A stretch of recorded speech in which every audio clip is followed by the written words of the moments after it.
So I'll definitely let's get started. Ria, are we good? Yeah. Are we good? Let's get started. Yep, all good. Okay, all right. So we are kind of like just rounding up week one of store conversions on steroids, 9 days, 9 experts, and today's the fourth day, and the fourth expert that we have here with us, Justin. And, we've learned a bunch already in the last 3 days, a lot of learning for us too. From Marty, we, learned about the art of persuasion and how do you really keep the customer perspective and the customer bang in the middle of all your decisions and think about that user's perspective before you take any decision. I thought it was super interesting. It's something that we all know, but we need reminder of often.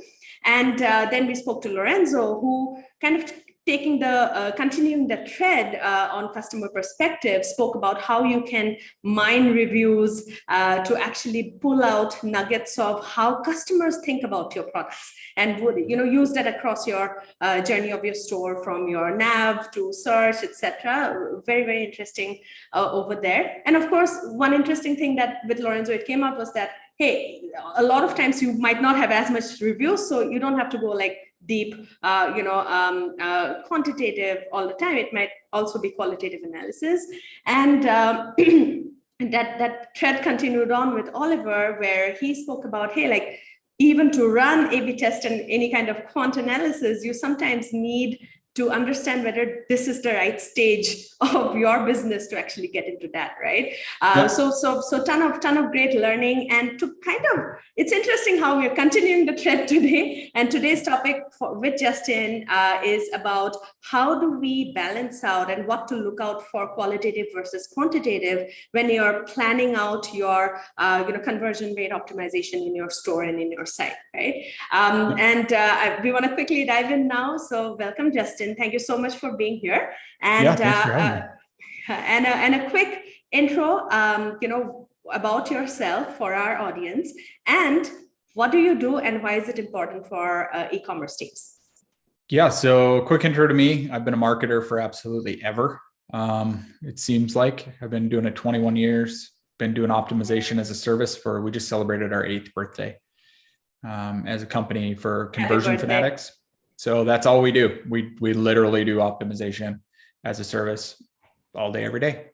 That's primarily work with a bunch of amazing brands you've likely heard of and a bunch you probably haven't. So we swim in data all day, every day. Yeah, and talking about like the bunch of brands, I was reading on your site, Mike, the founder of ButcherBox, and he mentioned that one single A/B test that that they implemented along with you, of course, increased about 40% of their monthly conversion rate. And I found that I've won that magic bullet to convert, one single test, give it to me, Justin. But jokes aside, tell us more about that. I thought that was a very interesting anecdote. Yeah. So, I mean, I wish there was one magic bullet every single time, but it's a combination of things that lead up to those bigger overall improvements. I've got one right now that's running 94% increase on a mobile test, but it's just a combination of how we approach it, both qualitatively and quantitatively, to really just learn those behaviors of those visitors. And that leads to those bigger overall compounded improvements. And, once in a while you hit those home runs but it's a lot of base hits to lead up to those overall home runs. And it's really just the importance that I think people need to understand is it's a process. Optimization is a process. It's not just, there's not some magic fits all type of split test that's going to make everything better. And I think that evolving process helps brands truly grow and scale. Yeah. The process itself, right? Let's dive in a little bit into that. Could you walk us through one example, maybe for ButcherBox or if you can speak about the example that you just said where you're getting 94% uplift in mobile. What is the typical process that you follow? And I guess what is the typical process that someone can follow when they're planning out their CRO strategy?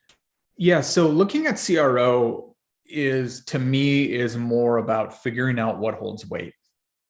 So as marketers, we often assume we assume something's going to be better, or we see it on such and such site and we think it's going to be good for me, as my brand. But instead, we want to listen to what those visitors are truly telling us. And we use our experimentation to figure that out. So they care about social proof. Do they care about all of these aspects? And which type of shopping path do they care about? Do they care a bestseller path, or do they choose to, shop by collection, or do they choose what really matters to those visitors? And we use our experimentation to figure that out. And our process is really that we try to cover all of the key site areas, meaning home, collections, product, cart, checkout, if, depending on the store. Obviously, some Shopify levels you can't test on checkout, but we try to get a good coverage of those key sites. And then we measure not only primary metrics like conversion rate to sale or revenue per visitor, but we're looking at, did they visit the cart? Did they visit a product page from the homepage? Did they click on a certain element? Did they actually add the product to cart?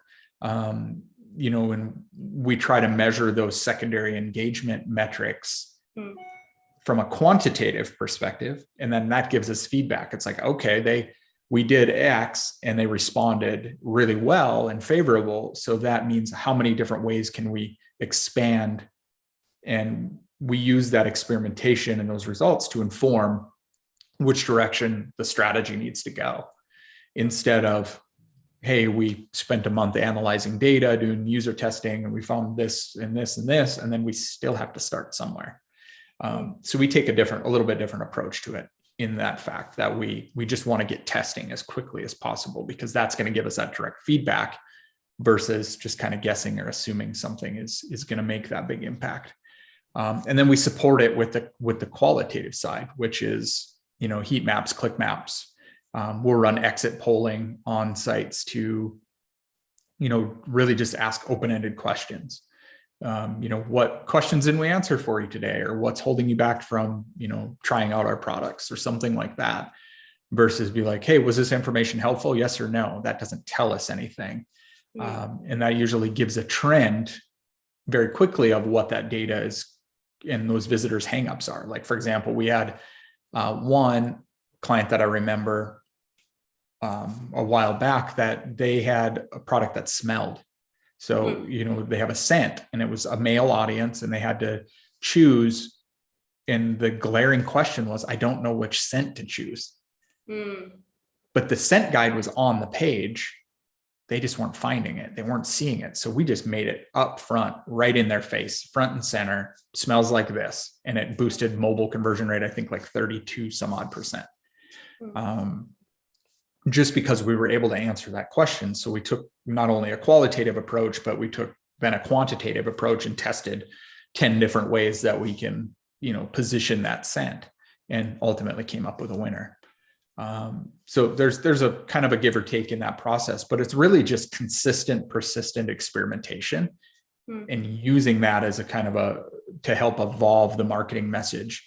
And I used to be a direct response guy, so it was very much go, go, go, sell, sell, sell. Yeah.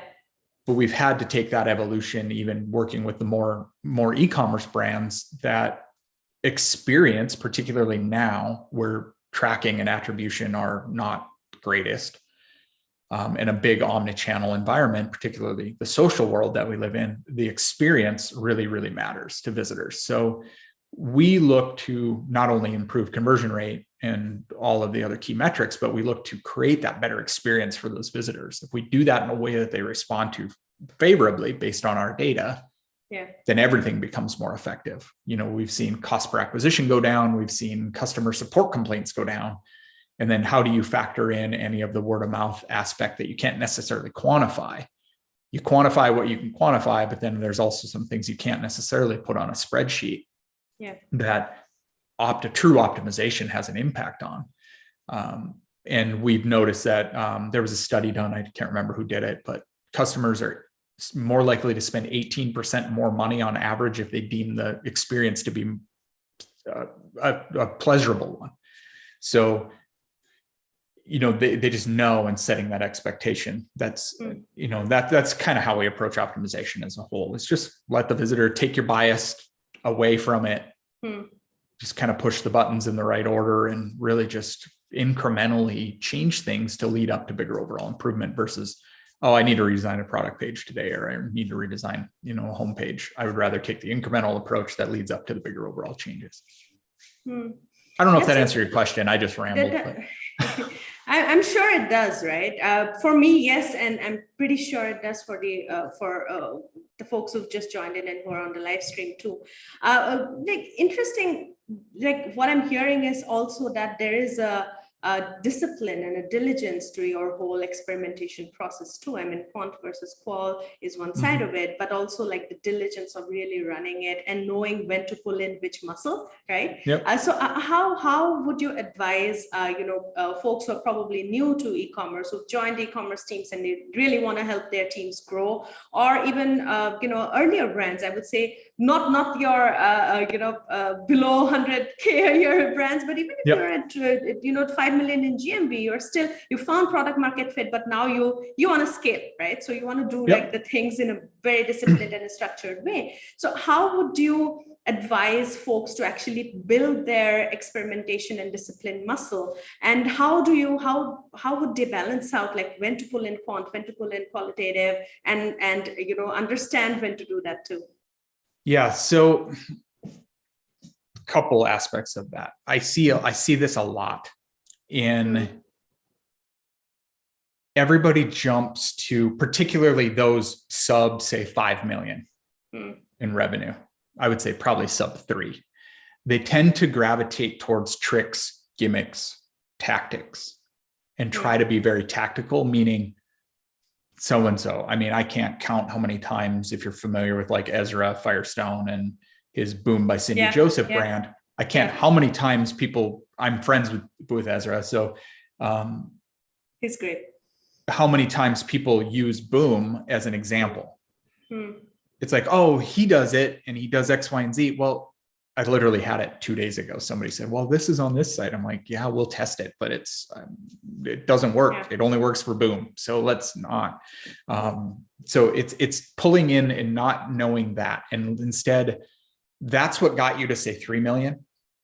But what's going to take the next stage is really listening to your visitors. So I think quant is supported by qualitative. So you kind of have to constantly be leveraging some qualitative feedback, but how to make it and make it effective for you as a business is you need to just prioritize it. So many times companies, you get so busy putting out fires, you get so busy getting pulled to, inventory issues or whatever, the ad campaign's not performing well today or whatever, instead of being very optimization or split test focused, meaning you don't make decisions until you test it, instead of getting in the assumption trap. Once you change that thinking and that mindset, and the DNA of your company becomes more of an optimization focused DNA, then everything becomes easier. We saw it during, even the pandemic. We saw it during, all of these things, those companies that embraced it and leaned into it and allowed that data to kind of use it, saw tremendous growth. It's those that fought it that ended up going out of business or losing a big chunk of their revenue because they were so reactive. But the ones that were already understood their visitors, we've been testing, we've been optimizing, all we did was just turn it a little bit and everything became more effective. So just really embracing the actual process of optimization in and of itself. If you're early and you're just getting started, you haven't found your market match yet, split testing and quantitative improvements are going to be so painful. You're not going to like that at all. It's going to take for absolutely ever to run a split test. You're not going to get any of the feedback that you want to get. So I recommend people typically take a qualitative approach only to that standpoint, meaning use the heat maps and click maps, use the polling, use the surveys, use the things that are going to help you figure out what questions you're not answering. You might have some volume, you might be selling 5-10 products a day. It's not quite at a level of scale yet. That qualitative leap was going to help, get you to that 20-30 sales a day. And then you can get the quantitative start in place, and that's going to help you scale to the 100 plus. Mm-hmm. And what would be the typical, like as a ballpark, right? I'm pretty sure it changes across geos for the segment, for your industry, but what would be a ballpark kind of traffic to conversion ratio that you're kind of, is it a ratio or is it like absolute traffic that you're looking at to actually say that, hey, now I want to put a really high churning quant engine into this too? I don't base it on visitors and sessions. I never base it on that because visitors don't pay bills. So I base it more on conversions. So whether that be a lead or whether that be a sale, and it could be micro commitments and micro conversions like add to cart rate and such. But I typically look for the number of conversions per day, sales conversions, and then I'll look for usually the average order value basis, because obviously if you only have 20 sales a day but your average order value is $600, it's a different conversation than if you have 20 sales a day and your average order value is 30. You have to optimize that different, and the scale has to be different there. So I look at usually about 30 sales a day is kind of where I start looking at more of a quantitative approach. Because contrary to popular belief, 30 sales, once you get to 30, you've kind of figured out your message market match. You probably got some pieces in place. You're starting to build a brand identity. And then 30 to 100 is not hard. You've done the hard part. It's just a matter of amplifying as long as your infrastructure can hold. We did this with a cosmetics company in the UK, took a qualitative approach first. They were doing 20, 25 sales a day. They ballooned up to 150, and then they broke, like it just absolutely hockey sticked and went to like 350 sales a day. And they actually broke their infrastructure and they couldn't fill. So they actually had to back it back down to 100. So good problems to have. Great problem to have. Great problem to have. Any quick, there are a bunch of questions streaming in, so I want to get there, but any quick, example of some of the things that you remember from the team that you're talking about, the cosmetics team based out of UK? So we emphasized they were natural. So we really leaned into their manufacturing process and why they were different. We leaned into the shipping expectation of it. So, and then supported it with a lot of testimonials over reviews was the big thing. But we just set the expectation of what those visitors were, like what's the money back guarantee, what's the warranty, what's the specific outcome. They were very feature heavy when we went in, and we switched it to more of a benefit heavy focus. And that was based on, they didn't know it was going to work. That was the biggest thing, is just setting that outcome and that expectation of, does this natural product actually work?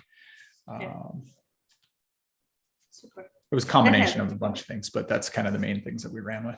Yeah, I think that usually kind of stems back to that keeping the customer in the perspective. In their specific case, I assume people are more interested in the story and the benefits and what do I get out of it versus just ingredient list, right? That's one of the biggest shortcomings that I see a lot of people. They're so busy screaming how awesome their product is, instead of be like, what's in it for me as a consumer? It's marketing persuasion and marketing, psychology 101. It's like, you don't care. I don't care that it has the buttons. I just want to know what the buttons are going to do for me. Yeah. Totally. Same principles, whether you are a SaaS business or e-commerce, I don't think it changes. Doesn't matter what you're selling. It's all the same. It's all the same. I'm going to quickly jump into questions. I have so many, but in respect of time.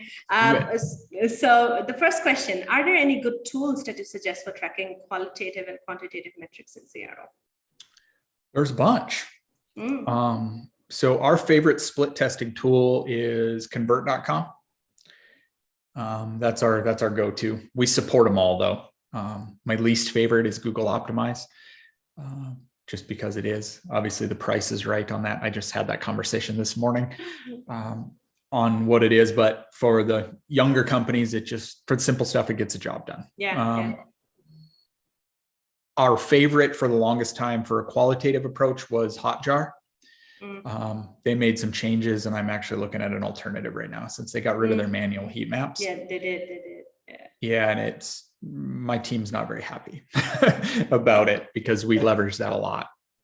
I'm looking at a few other alternatives in there. But that's it. I don't reinvent the wheel. I don't complicate it with fancy trackings. I don't do anything. We use GA, basic Shopify integrations. If it's Shopify, obviously, if you're BigCommerce or WooCommerce or, Magento or something crazy like that, it's different. So we try not to ingest too many things and too many additional variables into the metrics. So just keep the tool simple. So just a basic split testing tool and a basic, qualitative feedback tool that allows for polling. So exit polling, surveys, those kinds of things like Hotjar provides. Yeah. I love that. Keep it simple. It's they're tools in the end, right? Store traffic. The second question: store traffic can be fluctuating dramatically every now and then. For instance, in BFCM, it skyrockets. Conversion rates shoot up because of such buying behavior. Do you think looking at it in the short term makes sense? So looking at it from a time of year type structure and a fluctuation? I assume so. Yeah. So like Black Friday, Cyber Monday, all rules are out the window. You go into strict promotion mode then. So literally you can do whatever the heck you want. There's a lot of misconceptions in there thinking that, if I discount, I'm going to be a detriment to my brand or I'm going to do this. But you look at any major corporation, they're all discounting during Black Friday, Cyber Monday. Yeah. So how you optimize is more towards a promotional calendar mode, meaning how you showcase your sale prices, how you showcase your percentage savings versus your coupon codes versus your sale banners. And you take that approach during a promotional period. Yeah. So we'll have clients that run Black Friday, Cyber Monday. We'll have them run like Mother's Day sales and then periodic throughout the year. So then we can leverage those learnings through those other promotional periods. But in terms of fluctuations, I try to optimize very holistically, meaning not get so bucketed into right now. And I look at more of a long-term scalability and growth factor versus, hey, I changed the button color and it raised or lowered the conversion rate. I want to understand why for long-term growth. So I look at it from a more month-over-month or a quarter-over-quarter trend, as well as what we're seeing from the actual quantitative and qualitative feedback on that. The number of traffic and visitors, it's going to change. Obviously, you're going to have completely irrational buying decisions and things made during Black Friday, Cyber Monday versus what you might have now, as we're approaching summer. So it's completely different in terms of how we approach it. So conversion rates are going to be, and that's another misconception, is conversion rates in and of themselves are a relative number, because you could turn on spike a traffic campaign and your conversion rate's going to dip. Yeah. Does that mean there's a problem? Probably not. It just means you have a different set of eyeballs. Algorithms are doing their thing. It's going to normalize. It's going to come back. It's just how much does it go down in comparative to how much you increased it. And then, just looking at that overall fluctuation, we've scaled companies 300%, but their conversion rate stayed relatively the same. But they would turn on more traffic, it would drop. And then we would normalize it. It would go up a little bit, then it would drop. It's just a matter of what that business's inputs and outputs are specifically. But yeah, don't get so bucketed into, I need to optimize certain way during Black Friday, Cyber Monday. If you're getting a big enough sample size and you're letting a test run long enough and you're watching the trends in that data, you're going to be fine. It doesn't matter. We've got clients that run a promotion every 3 days and it's something different every 3 days. And it's just, we optimize around that infrastructure and we know that the conversion rate's going to drop. Or Kim Kardashian does a drop for one of them. We have a client that had that happen. Millions and millions and millions of eyeballs on it. That's going to artificially, we just had one that was in American Airlines. They had like 500,000 extra visitors hit their site. They converted like garbage. So it just artificially, skewed the results. And if you're looking at that on a day over day basis or something like that, particularly in Shopify stats, you're going to drive yourself crazy. So I look at the bigger picture than that. Yeah. Look at the trends and use that to kind of move ahead the next time. Rishi, thank you, Rishi, has a question right here. When should we focus on CRO 10? Like I think he assumes, I assume he's saying right from the beginning when you set up your business or later down the road. Thank you, Rishi. Yeah. So always. So focus on optimization always. it's a matter of which approach you take. So early on, it's just answering, it's figuring out what questions you're not answering to the visitors. If you think about it in those simplest of terms, everything becomes more effective. And you don't need to think about it from the truest sense of optimization, meaning, running split tests and backing it with supporting data and doing all of that. And then basically you just take it and just try to answer those questions. Those are the biggest things that we try to approach it. Just listen to the visitors' data. Beyond that, it doesn't need to be more complex than that. I just simplify it down to answering the question why a lot. Yeah. And it doesn't matter, like CRO is not, I think a lot of times people, when they think of CRO, they're thinking split test, A/B test, this, that, and they're thinking quant, right? And I love it that you're abstracting it out to, it's the simple point of understanding why. And it doesn't matter. Conversion rate optimization is actually less about the conversion rate than it is about understanding those visitors. And then if you're using that, optimization is not the same as split testing. Split testing is just the vehicle at which we use to prove or disprove whether we're right or not. Yeah, absolutely. Love that. All right, 2 more questions, 3 more. All right, when should a brand start thinking about optimization? I think we already answered that. Really interesting insight about the brand's approach to attract and convert shoppers. Do you suggest we all run experiments to statistical significance? Okay, I knew that question was coming. So statistical significance is a very loaded metric too. You can run a test for 1 million visitors and not get statistical significance or confidence on a test. And you'll drive yourself nuts trying to get there. Just sometimes they just will not. You might see 30, 40, 50%, and then it just stops. So that just means that the test is not of high impact or leverage enough to make that bigger overall impact.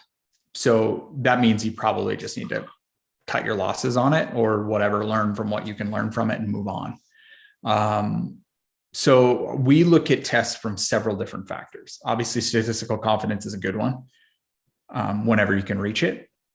But we also look at it for trend in the data. We look at for sample size. We look at secondary metrics as it pertains to the primaries, and just looking at that from a bigger picture perspective, because sometimes you can call the test without necessarily reaching statistical confidence. And it also depends on which tool you're using too. Some are very conservative, some are more liberal in how they calculate that algorithm on their statistical confidence. So then we'll take it and we'll pull it out. And we'll extrapolate that data and we'll actually plug it into a secondary calculation to see how close we actually are from an overall perspective. But there's multiple different pieces to it than just running it to confidence. But I try to run it to 95 or at least 90 whenever possible. All right, I hope that answers your question. What's the data stack that you suggest for a brand to start looking at for experimentation? Get your analytics in order, first and foremost. Get enhanced e-commerce in play. So you're tracking shopping behavior and product behavior and those product performance and those kinds of things. Shopping behavior is going to tell you majority of what you need to know.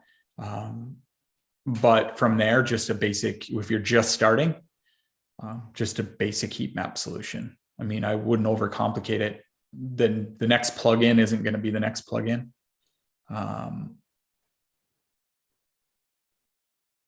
Yeah, I mean, you just don't overcomplicate it. I'm anti plugin.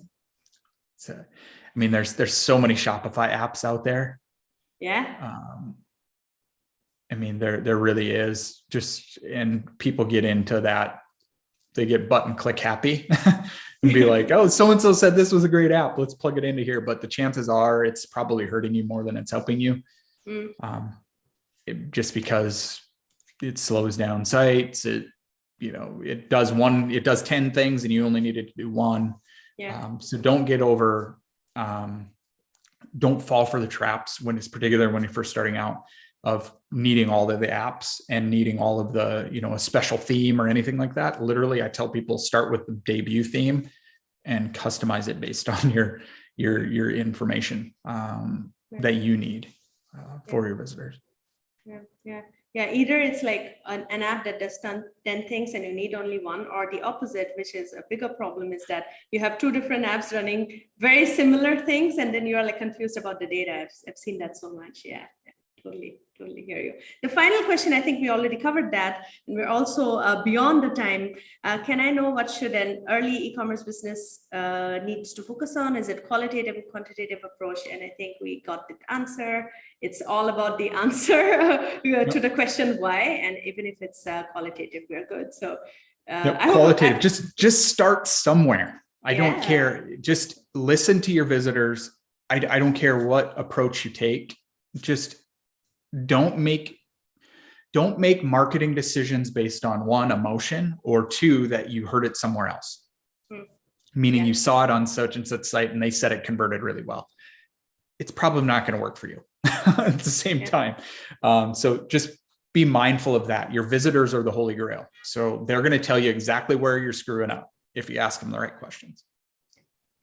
And with that, thank you so much for that. With that note, we are rounding up this week. Thank you so much, Justin. Thanks everyone who was here. We actually kept you quite beyond the time limit that we promised, but that just shows everyone's very